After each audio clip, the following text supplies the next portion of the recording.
Kenza, à toi de jouer. Ouais, merci Guillaume pour l'intro. Donc effectivement, première chose de laquelle on voulait parler avec vous, on a testé pas mal d'outils IA chez Invox pour répondre à cette grande question de savoir d'où provient notre trafic IA, comment il est perçu, sur quelle mention on apparaît. Donc vous avez ici un peu la boîte à outils de tout ce qu'on a pu tester et l'idée aujourd'hui c'est de zoomer un peu sur nos outils préférés pour pouvoir vous les présenter. Alors comme vous le voyez, il y en a pas mal. On va pas tous les passer en revue. Je vous laisse screenshotter ou vous noter mentalement d'aller voir le replay. Mais on a pas mal d'outils qui sont sortis. Alors on a évidemment les gros outils SEO qui commencent à intégrer ça, SEMrush, Ahrefs par exemple, et puis des nouveaux qui eux en profité pour rentrer là-dessus. On parlera tout à l'heure un petit peu budget aussi, tu nous raconteras. Alors je crois que t'as décidé de t'arrêter sur certains. Tu veux peut-être nous faire déjà un overview avant qu'on bascule? Ouais, pas de souci. Donc effectivement, ceux que vous voyez entourés, c'est un peu nos outils coup de cœur, en tout cas chez Invox, parmi tous les tests qu'on a pu réaliser. Donc on va rentrer un petit peu sur chaque outil, mais l'idée c'est vraiment de vous montrer pour chacun les fonctionnalités phares et vous parler aussi un petit peu bien sûr tarifs, différences entre chaque outil pour que vous puissiez trouver le plus adapté pour vous. Si déjà on devait faire quelques gros paquets de ces outils, en gros c'est quoi les 2-3 fonctionnalités phares qu'on va retrouver? Voilà, pour déjà se mettre un peu en tête, parce que outils SEO on comprend bien, cherche des mots-clés, je regarde ce que mes concurrents font. Outils GIO, qu'est-ce qu'il faut avoir en tête? Alors pour moi, il va y avoir vraiment 3 grandes parties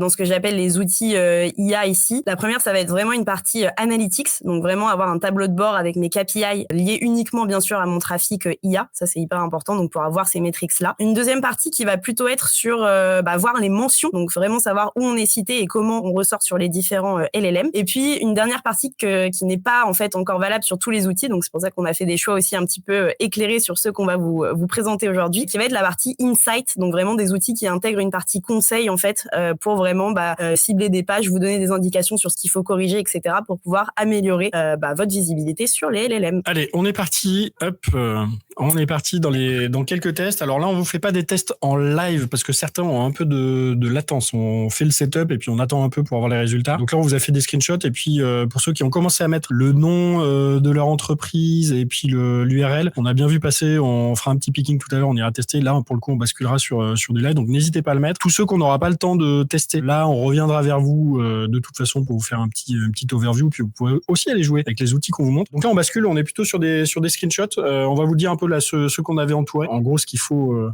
en garder en tête. Alors effectivement, donc là, on est sur Are You Mentioned. C'est le premier outil qu'on voulait vous présenter. Ce que vous avez sous les yeux, c'est la partie tableau de bord, donc un peu dashboard avec vos principaux KPI SEO. C'est un outil qui est assez simple à prendre en main. C'est un outil qui est gratuit aussi. C'est pour ça qu'on voulait vous le présenter aujourd'hui. C'est si vous êtes un peu curieux, qu'aujourd'hui vous n'avez pas forcément besoin d'une solution complète pour suivre votre trafic IA, ça peut être une bonne porte d'entrée entre guillemets pour pouvoir voir un petit peu vos premiers insights. Donc voilà, vous avez cet outil gratuit sur lequel vous pouvez vous inscrire pour connaître un peu votre nombre de sessions LLM, le nombre d'utilisateurs, le trafic qui provient des LLM sur votre SEO global. Donc voilà, assez sympa. On vous présente que la partie dashboard parce que pour la partie suivi de marque, je pense que l'outil est pas encore assez capé. Il manque encore quelque chose à corriger pour que ce soit au top, mais on verra ça du coup sur les autres outils. Si vous avez jamais eu la curiosité de faire le test, voilà, en quelques secondes, peut-être pas, mais en quelques minutes, vous avez déjà une photo très claire sur les 3 derniers mois, 2 derniers mois, est-ce que vous avez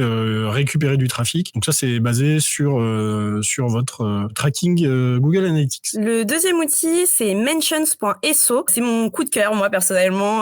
Donc, je tenais vraiment à vous le présenter aujourd'hui. Donc, comme vous pouvez voir, on va retrouver encore une fois cette partie dashboard un peu analytics de manière un petit peu plus poussée, d'ailleurs, que sur Are You Mentioned. Donc, voilà, vos grands KPI de trafic IA. C'est un outil, je le précise maintenant, qui coûte $49 par mois, mais qui est vraiment complet selon moi. Donc, c'est pour ça que c'est un peu mon coup de cœur. On va avoir je vais vous présenter pas mal de fonctionnalités sur cet outil-là. Donc, voilà, je vous invite vraiment à les découvrir si vous le pouvez. Ouais, et en plus, on sent que l'ergo est quand même un petit peu plus sympathique, c'est un peu mieux fini. Forcément, c'est un outil payant, donc heureusement que c'est un peu mieux foutu. Les outils, globalement, qui sont tous des outils neufs, ils n'existaient pas il y a quelques mois. On est quand même dans des ergos qui sont assez sympas. Là, on va commencer à zoomer un peu plus dans les détails. Oui, alors ici, vous avez une partie qui s'appelle Dashboard, qui vous permet en fait de voir un petit peu votre visibilité par rapport à vos concurrents et également de voir en fait les mentions sur lesquelles vous apparaissez. Donc, c'est des mentions que vous devez ajouter vous-même, effectivement, en fonction de vos thématiques lors du setup du compte. Mais ça vous permet de suivre, du coup, sur quel prompt, en fait, vous pouvez ressortir et sur quel LLM aussi. Donc, c'est plutôt intéressant comme partie. Alors là, ce qui est intéressant, c'est qu'on commence à mettre le doigt quand même dans une réflexion qui parle bien aux responsables SEO, aux consultants SEO, aux produits SEO, qui est de dire quel mot-clé ma cible va chercher. Donc, souvent, c'est quand même un bon point de départ. Mais par contre, on se rend compte, faites le test, regardez vos différents prompts, vos différentes discussions discussions avec des IA ces derniers mois. On va pas formuler les choses complètement différentes, enfin de la même manière. On va être un petit peu différent dans la façon de tourner les choses. On va utiliser plus de mots. Donc là, on commence vraiment à rentrer dans comment les gens pourraient demander des choses. Et on verra aussi tout à l'heure qu'on peut utiliser l'IA pour nous aider à structurer ça en se disant comment les gens te demanderaient sur tel sujet si on est un peu limité sur la façon de tourner les choses. Ici, donc toujours sur la partie dashboard, vous allez retrouver un tout petit peu plus bas vos meilleures pages, donc celles qui ressortent le plus en fait dans les réponses LLM. Je trouve que cette partie, elle est hyper intéressante. Ça vous permet vraiment de voir quelles sont les pages qui sont les plus citées. Et j'en profite pour vous glisser un petit secret, c'est que ces pages-là, ce sont aussi nos pages qui sont premières en SEO. Donc on voit bien qu'on a quand même une corrélation assez forte entre SEO et réponses géo. Ouais, alors ça, peut-être que ça changera avec l'évolution des IA et puis aussi la guerre que les moteurs de recherche font aux IA pour éviter justement de se faire aspirer leur base. Il y a quand même un vrai sujet là-dessus.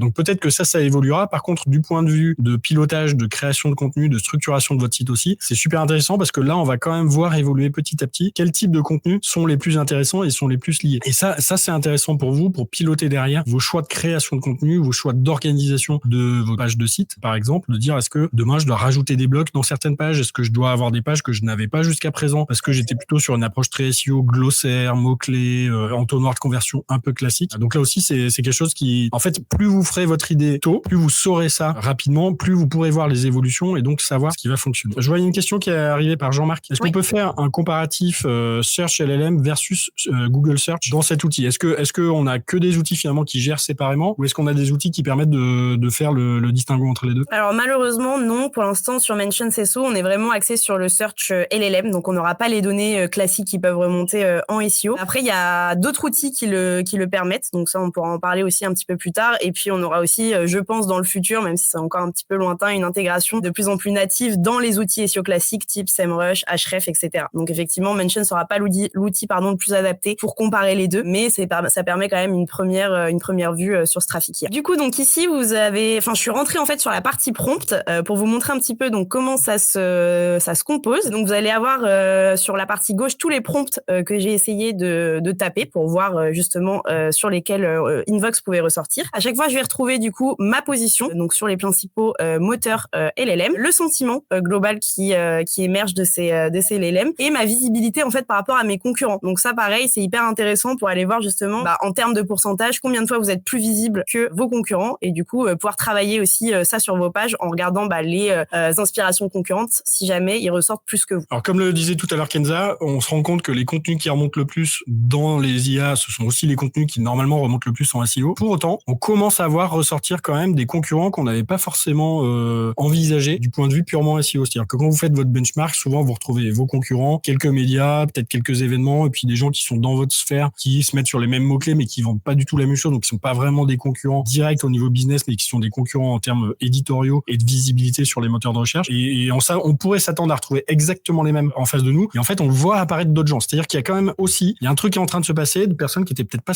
très très fortes en SEO quand même sur certains sujets, mais sur certains topics spécifiques, elles arrivent à ressortir dans les LLM. Alors, est-ce que elles ont mis en place, on verra peut-être tout à l'heure, on discutera de ceux qui ont mis des boutons pour forcer les LLM sur vos contenus en envoyant le contenu dans les LLM. On parlera de cette petite tactique et de ces petits hacks parce que à chaque fois qu'on parle de ranking ou de positionnement, il y a du grey hat, du black hat qui arrive, des petites manips qui peuvent être intéressantes. On en parlera tout à l'heure. Mais c'est aussi une bonne façon pour vous d'augmenter votre veille pour dire aujourd'hui sur mes thématiques qui prend la parole, qui est visible et voir peut-être trouver des nouvelles personnes. Donc ici on rentre encore plus précisément sur un des prompts que je vous ai montré précédemment. Et pareil ici donc on va pouvoir vraiment avoir des courbes de visibilité par rapport aux concurrents qui ont été cités. Pouvoir voir aussi dans quel type de prompt on a pu ressortir. Donc dans la partie recent chats ici juste en dessous vous avez justement toutes les on va dire les prompts en fait qui ont permis de vous faire ressortir. Donc pas forcément celui que moi j'ai tapé à l'origine, mais les dérivés en fait que les gens ont pu taper et qui ont pu être récupérés par l'outil pour faire apparaître ma marque. Donc voilà, hyper intéressant aussi. Vous avez vraiment du détail sur cet outil dans la partie prompt. Et intéressant aussi, sans doute, à un moment quand vous êtes en recherche éditoriale, de dire tiens de quoi je pourrais parler dans les prochains contenus, de se dire tiens là il y a peut-être un angle intéressant, ou de reprendre ces prompts et de les lancer dans vos outils aussi pour démarrer des conversations et à partir de là de réagir, de dire quel autre sujet j'aurais pu demander, comment j'aurais pu mieux répondre. Donc ça aussi c'est une utilisation qui peut être intéressante. Et enfin la dernière partie que je voulais vous montrer, c'est la partie Insight, donc une partie qui va vous donner des conseils sur comment améliorer votre positionnement GEO. Donc ça pareil hyper intéressant. Donc là on peut regarder ensemble premier conseil, par exemple, c'est d'apparaître dans des listes des listings en tout cas, articles de blog type comparatif, etc., d'agences marketing, par exemple. On sait que la confiance, on en reparlera plus tard, tout ce qui est notoriété, crédibilité, etc., c'est quelque chose qui est hyper important pour le SEO bien sûr, mais aussi pour le GEO. Donc là, le conseil, il est 100% actionnable et valable. Idem en dessous, on est souvent placé dans nos articles sur lesquels Invox apparaît déjà dans des listings en milieu de liste. Là, on nous dit ce serait bien d'essayer de remonter dans les premières positions sur les listings. Donc on peut créer par exemple nous un article de notre côté qui liste les agences marketing ou contacter les autres sites qui parlent de nous pour revoir un peu notre position dans le classement. Donc ça, c'est un peu le travail du SEO au quotidien, même quand on le fait pour les backlinks, pour le netlinking. Donc ici, on bascule sur un autre outil qui est Authorly. Donc Authorly, c'est un outil qui coûte à partir de $29 par mois pour la formule light. Après, les prix vont assez vite grimper. C'est un outil que je trouve très intéressant et qui partage aussi les mêmes fonctionnalités que les outils précédents. Point important, c'est que cet outil est celui qui est envisagé pour être intégré à SEMrush. Donc si jamais il y a des gens qui utilisent SEMrush aujourd'hui avec nous, il faut savoir que ce sera un peu cet outil-là qui sera intégré du coup sur l'outil et qui vous permettra de faire vos analyses directement depuis SEMrush. Pour l'instant, c'est uniquement disponible pour la partie US, mais ça va arriver, je pense, assez rapidement en France. Et donc du coup, j'ai choisi de vous présenter ici la fonctionnalité qui permet d'analyser une page spécifique. Donc vous entrez votre URL directement pour pouvoir avoir un audit directement des points à travailler. Donc c'est plutôt assez intéressant. Vous pouvez suivre un petit peu les petites cases ici en bas à droite sur ce qu'il faut améliorer, etc. Donc là, moi par exemple, on me dit d'améliorer ma structure à chaîne, de faire attention parce que effectivement ma page a besoin d'être un peu plus liée à l'architecture, etc. Donc c'est des choses qui sont assez intéressantes à aller voir et vous allez retrouver à peu près les mêmes fonctionnalités que les autres outils, mais je trouve que vraiment l'analyse par URL est vraiment un gros plus sur cet outil-là. Alors, ça s'excite du côté des questions et c'est tant mieux. Ouais. Peut-on savoir aujourd'hui le pourcentage de recherche faite par le biais des LLM versus Google Search? Est-ce qu'on arrive à évaluer plus ou moins précisément? Est-ce qu'on est sur du 50-50, du 20-80? Ça s'est complètement inversé. Est-ce qu'on a une petite idée là-dessus? Alors, c'est très compliqué de donner une réponse qui soit véridique sur cette question. Moi, je pense qu'aujourd'hui, j'ai l'impression qu'on voit de plus en plus de gens qui disent qu'ils n'utilisent plus Google, qui passent uniquement par ChatGPT. Sauf que nous, consultants SEO, tous les jours, on voit les volumes de recherche sur les outils, etc. Et on a quand même un doute sur ce fait-là. Donc, j'ai pas vraiment de pourcentage précis à donner. Par contre, moi, ce que je peux vous dire, c'est que le SEO, il est pas mort et que Google continue d'être utilisé à très grande échelle aujourd'hui. Par contre, la manière dont on pourrait retourner la question pour essayer de trouver une réponse, c'est plutôt que représente le trafic IA aujourd'hui sur un site. Généralement, on est plutôt entre 1 et 2%. Donc, ça reste une part qui est quand même assez faible, notamment quand on sait que le SEO reste quand même le premier canal d'acquisition des sites B2B et représente généralement entre 70 et 80%. Donc, on se rend compte que le trafic IA reste encore assez léger sur cette partie-là. Quelques autres éléments de réflexion plus que de réponse. Aujourd'hui, on a sur du SEO, on a Google, un peu Bing, quelques autres endroits, mais grosso modo, on a tous les chiffres dans une seule maison. On a évidemment Google qui donne pas tous les chiffres, mais on arrive quand même assez facilement à recomposer les choses avec tous les trackers qu'il y a un petit peu partout. On arrive assez facilement à avoir de la donnée dans un endroit unique. Aujourd'hui, sur les IA, déjà, il y a pas, alors il y a ChatGPT qui est dominant quand même, mais qui est pas outrageusement dominant comme les Google sur le domaine de la recherche. Et donc, on a des gens qui sont pro-Claude, des gens qui ont Gemini, parce que Gemini a un coût un peu moins élevé, qui est intégré dans pas mal d'outils d'entreprise aussi. Il y a évidemment tous les outils qui sont fournis par les suites Microsoft. Et puis après, on a aussi une partie des recherches qui se font de manière indirecte dans des outils qui intègrent de l'IA. Typiquement, dans Notion, vous pouvez lancer un prompt de recherche. Et donc, finalement, c'est assez dispatché. Et donc, en fait, on a une nouvelle difficulté qui est de dire si je voulais vraiment avoir le total de recherche, comment je fais pour aller chercher toutes ces petites sommes. Et on reviendrait un petit peu au tout début du référencement, quand on avait du AltaVista, du Yahoo, du début de Google, des moteurs français, des moteurs spécifiques sur des métiers ou des thématiques particulières. Et finalement, c'était très difficile d'agréger complètement la donnée. Et la seule façon de le savoir, c'était de la first party data, de dire j'ai des trackers sur mon site et ça me dit chez moi ce qu'il en est, mais j'aurais pas forcément le benchmark. Ça, c'est la première réflexion. La deuxième réflexion, on prend toujours des pincettes quand on nous dit le trafic SEO va baisser. Sans doute, parce que effectivement, il y a une partie du trafic qui était de toute façon pas vraiment du trafic intéressant. Les gens passaient très rapidement, consommer de l'information. Ça, finalement, avant même qu'il y ait l'IA, on avait la position 0 qui a commencé déjà à travailler sur ce sujet-là, de dire en fait, il y a des fois, j'ai pas besoin d'aller sur un site pour consommer l'info. Je cherche juste une petite info, je l'ai directement, ça me suffit. Et c'est le bon exemple dans un de mes posts pour teaser ce live. Je disais ma façon de chercher des recettes a complètement changé. Aujourd'hui, avant, je tapais dans Google recettes cake aux olives, ça me donnait marmiton 750 grammes, ainsi de suite. prenais celui qui avait la meilleure tête, j'allais dessus, je consommais ma recette. Donc je générais du trafic. Aujourd'hui, je vais dans le chat GPT, je dis j'ai plus que 2 œufs, est-ce que je peux faire un cake aux olives? Et là, il va me répondre, dire tiens, je trouve non, c'est trop gras, change ma recette, mon four est pourri, comment je peux le faire cuire? Est-ce que je pourrais le garder 4 jours au frigo avant de le manger? Donc c'est complètement différent. Pour autant, cette recherche-là, pour des boîtes B2B qui vivent pas de trafic monétisé avec de la pub ou de la revente de data d'ailleurs, finalement ce trafic-là est pas forcément super intéressant parce que à aucun moment j'ai mémorisé sur quel site j'avais vu ma recette et j'ai pas d'affection avec la marque. Donc ça aussi, ça vient compléter en se disant est-ce que le pourcentage de recherche, de volume de recherche, c'est bien ce qui est important, ou est-ce que finalement j'ai une autre façon d'aller récupérer du trafic très awareness pour ensuite, quand j'ai un trafic mature en prise de décision, là il faut que je sois présent à l'endroit qui générera du trafic et qui sera d'ailleurs peut-être pas ChatGPT quand je passerai en mode prise de décision. Voilà, ça c'était deux remarques, je pense à avoir en tête au moment de regarder ça, et aussi surtout de faire des choix d'allocation de budget, de se dire peut-être que effectivement j'ai 60% maintenant des requêtes qui sont répondues par une IA, mais est-ce que c'est bien ce chiffre-là qu'il faut que j'ai en tête pour moi sur du B2B? Autre question sur du téléchargement de contenu gated depuis ChatGPT. Donc on voit que voilà, ça a été téléchargé. Alors, je sais pas, Benjamin, si vous avez quand même récupéré des contacts ou si ça a été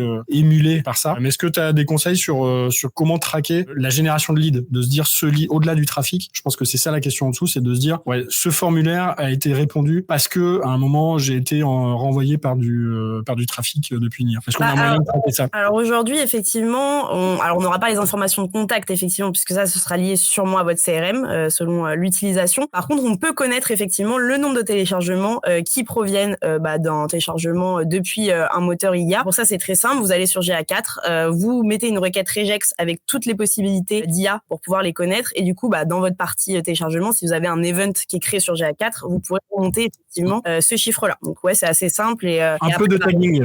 Ouais, un peu de tagging à gérer, Google Tag Manager posé sur votre site, des events qui sont déclenchés avec des conditions et que vous pouvez mettre d'ailleurs sur vos pages de confirmation post-remplissage de formulaire. Donc vous pouvez aussi avoir finalement est-ce que j'ai des taux de conversion qui sont meilleurs suivant mes sources de trafic quand ils arrivent sur le formulaire, est-ce qu'ils vont au bout du formulaire. Ça c'est des choses qu'on peut avoir avec un peu de bidouille de tagging. Allez, on repart dans le test et on en vient à notre test grandeur nature. Alors je vais remonter. Kenza, c'est toi qui auras la main innocente. Nous avons parmi nos participants David MyFit Solutions qui fait du scan 3D de corps humain depuis les mobiles. Donc en gros avec la caméra je prends des photos, je tourne autour de par exemple d'une tête pour voir comment adapter un casque. Donc on a ce sujet-là. Nous avons Chloé de nos copains de Web Mécanique qui sont à Annecy en bord de lac qui est un outil de marketing automation et de CRM. Nous avons Groupe GMI de la plasturgie et de la mécanosoudure. Ça c'est des sujets sur lesquels il y a sans doute pas mal de trucs intéressants à creuser parce qu'on est sur des sujets tellement pointus que parfois juste les mots-clés suffisent pas, mais en tout cas une discussion un peu plus experte autour de ces sujets, c'est intéressant. Donc il y a du corpus sans doute intéressant autour des sujets. On a Ypsilon-ip.com qui est un service juridique en propriété intellectuelle. Donc là on est plutôt dans des boîtes qui accompagnent des gens qui veulent poser des brevets ou protéger des marques. Nous avons Tizio chez Christophe. Est-ce qu'on a un peu d'infos sur ce que ça fait? Je ne sais pas, je ne crois pas. Pour l'instant, nous avons Sophie de auxiliaire.fr et Sophie, je n'ai pas plus d'infos. Voilà. Est-ce que tu as un sujet qui te branche, Kenza? Eh écoutez, franchement, je sais pas. Attends, j'ai oublié celui-ci aussi. Chez Jean-Marc Abelhouse. J'espère que je le prononce bien. Abelhouse.co. Voilà, n'hésitez pas à nous dire un peu ce dont il s'agit. Est-ce que tu en as déjà un qui te fait de l'œil? Écoute, on peut partir sur la métallurgie si ça te dit. Ça avait l'air d'être un sujet intéressant. Groupe GMI. Je vais reprendre plasturgie et mécanosoudure. Donc je te laisse bidouiller 2-3 trucs de ton côté et puis je mettrai ton écran. Juste pour dire, pendant que tu commences à travailler ça, là on part du côté de HubSpot. HubSpot n'est pas en soi un outil qui est fait pour traquer votre présence SEO ni votre présence GEO. Pour autant, ils ont sorti un petit outil qui est en dehors d'HubSpot, donc vous n'avez pas besoin d'avoir une licence HubSpot pour le faire. Ils ont quelques suites d'outils comme ça. Ils ont notamment sorti celui-ci, qui est le formulaire qu'on va remplir là avec les informations de Groupe GMI. Vous pouvez tous aller le faire et avoir les résultats. Et c'est un outil qui vous permet derrière d'avoir une note. Donc, il va aller interroger les 3 IA les plus utilisés, OpenAI avec ChatGPT, Perplexity et Gemini de Google, et qui va vous faire une note. Donc, c'est plutôt bien fait. On va aller vous montrer ça. Hop, je t'ajoute Ouais, super, merci. Ça À change la de mon scène. côté, ça arrive dans Voilà. une minute. Donc, on a rempli le petit formulaire qu'on avait tout à l'heure et en gros, il va aller regarder votre note sur chacune des 3 IA parce que comme quand on fait un comparo entre Bing et Google, des fois, on a des petites surprises. On voit que les notes sont différentes. On peut être très bien placé dans Bing, mais pas du tout dans Google. C'est rare, mais ça peut arriver. Et puis derrière, on va avoir, je vais te laisser peut-être expliquer un peu les items qu'on retrouve pour cette note sur 100. Tout à fait. Alors effectivement, donc vous avez, comme vous pouvez le voir, 3 notes qui sont un petit peu différentes pour chaque moteur LLM. Alors effectivement, les notes sont différentes parce que tous les moteurs IA aussi ne sont pas construits de la même manière. Elles vont pas sourcer aussi de la même manière. Donc c'est ce qui explique aussi, entre guillemets, les scores un petit peu différents. Cependant, comme vous pouvez le voir, on est quand même sur des choses qui sont assez similaires au niveau des scores vraiment pour chaque partie. Donc on peut passer un petit peu sur les différents items. Au niveau brand recognition, ce qu'on voit, c'est qu'effectivement, on a des scores qui sont pour l'instant assez bas. Ça, ce que ça veut dire là concrètement, moi quand je vois ça en première intuition, c'est il faut travailler la présence de la marque. Et donc ça se passe notamment par la partie autorité. Donc je sais pas quel est l'authority score du site, mais j'imagine qu'il doit être plutôt dans la moyenne et qu'il faudrait un petit peu le travailler. Et effectivement travailler sa présence média, travailler du netlinking, travailler aussi bien sûr ses pages offres pour être reconnu dans son secteur. Idem au niveau du score market. Donc là pareil, on est sur des scores qui sont assez bas. Est-ce que c'est parce que vous avez des concurrents qui sont plus gros que vous et qui du coup sont un peu plus forts côté SEO? Ça pareil, c'est une intuition, je connais pas le site, donc voilà, je fais vraiment des petites intuitions d'audit. C'est là où c'est intéressant de recroiser avec ce qu'on sait sur le SEO. Et tout à fait.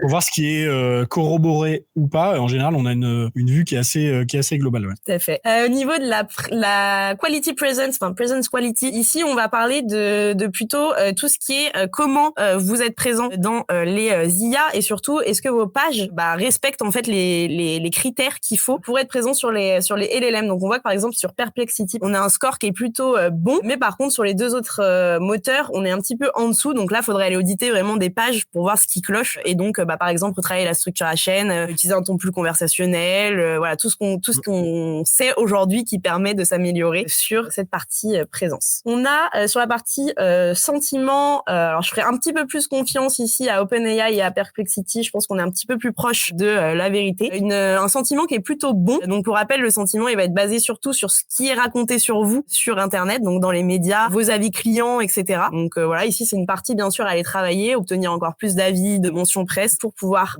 améliorer ce score. Et enfin la part de voix, donc entre guillemets comment vous êtes affiché par rapport à vos concurrents. Donc pareil, on a des scores qui sont plutôt bons, mais en fait pour moi cette part de voix elle va venir être travaillée naturellement quand vous allez travailler tous les autres critères. Donc voilà, elle s'améliorera au fur et à mesure quand vous allez améliorer la reconnaissance de la marque, le score de marché, etc., etc. Donc voilà, un petit audit très rapide, mais qui permet quand même de tirer quelques insights qui j'espère seront intéressants pour vous. Alors ça a plusieurs intérêts. Déjà, ça pose un cadre. Déjà, ça met des notes. On peut aller le faire plusieurs fois pour voir de mois en mois est-ce que ça a évolué. Et puis si tu descends un petit peu, là on a finalement un snapshot qui est intéressant. Mais vous pouvez ici débloquer des insights supplémentaires. Donc si vous cliquez sur le bouton orange, Kenza, je t'invite à le faire. Bon, évidemment, on va vous demander votre email. Je pense que si tu mets ton mail, ça va peut-être le débloquer. Donc on va le tester directement. Comme ça, vous avez le mail de Kenza. Hop. Et derrière, ça va débloquer toute la suite. Et là, pour le coup, vous allez avoir item par item, toujours pour chacune des 3 grandes IA. Si tu veux descendre dans la partie détail, on va retrouver ici des sous-critères. Dans la brand recognition, qu'est-ce qui est vu et comment c'est analysé? Est-ce que je suis quelqu'un de niche? Est-ce que je suis plutôt traditionnel, plutôt innovateur, innovant? Donc on va voir un peu la profondeur des sources qui sont utilisées. Est-ce que finalement je suis très bien positionné, mais que dans quelques sources spécifiques? Et ça, je vais pouvoir le faire sur tous les items, si tu veux scroller un petit peu là-dessus. Sur les différentes grandes parties qu'on va avoir. Donc ça c'est super intéressant. Et Sébastien, on va y venir. Effectivement, est-ce qu'on n'est pas plutôt sur des piliers du hit? On va y venir parce que c'est quand même pas mal ça. Aujourd'hui, c'est un peu la même grille de lecture qu'on va retrouver, mais parce qu'en fait cette grille de lecture s'appliquait au SEO, elle s'applique tout à fait à d'autres types de recherches qu'on a. Donc vous voyez là, on a quand même un détail qui est assez important sur ça. Donc c'est honnêtement, attendez qu'on ait fini le live. Ne quittez pas le live pour aller le faire. L'outil sera toujours là d'ici 45 minutes. minutes quand on aura fini de vous montrer tout ce qu'on veut vous montrer. Mais c'est assez intéressant, ça vous donne des pistes derrière pour vous dire, alors faut pas tout faire, mais de dire je vais choisir 2-3 combats et je vais faire des choses et dans un mois je verrai si ça a changé. Alors ça peut prendre un peu plus d'un mois aussi parce que il y a un refresh de la base de connaissances des outils qui se fait progressivement quand ils sortent des nouvelles versions souvent. Mais voilà, ça c'est quelque chose qui est assez intéressant. Ouais, j'ajoute juste parce que c'est super intéressant ce que tu dis, Guillaume, sur prendre un peu de recul aussi sur les analyses qui sont données. Essayer de faire preuve bien sûr de recul par rapport à ça parce qu'il faut pas appliquer tous les conseils de manière un peu bête et méchante. Par exemple, je vous dis vraiment un exemple. Si on vous dit vos questions, votre structure à chaîne elle n'est pas assez tournée sous forme de questions, etc. N'allez pas mettre toutes vos balises à chaîne sous forme de questions par exemple dans vos contenus. Oui, il en faut, oui c'est important, mais voilà, prenez du recul et respectez quand même bien sûr les critères EAT. On en reparlera juste après.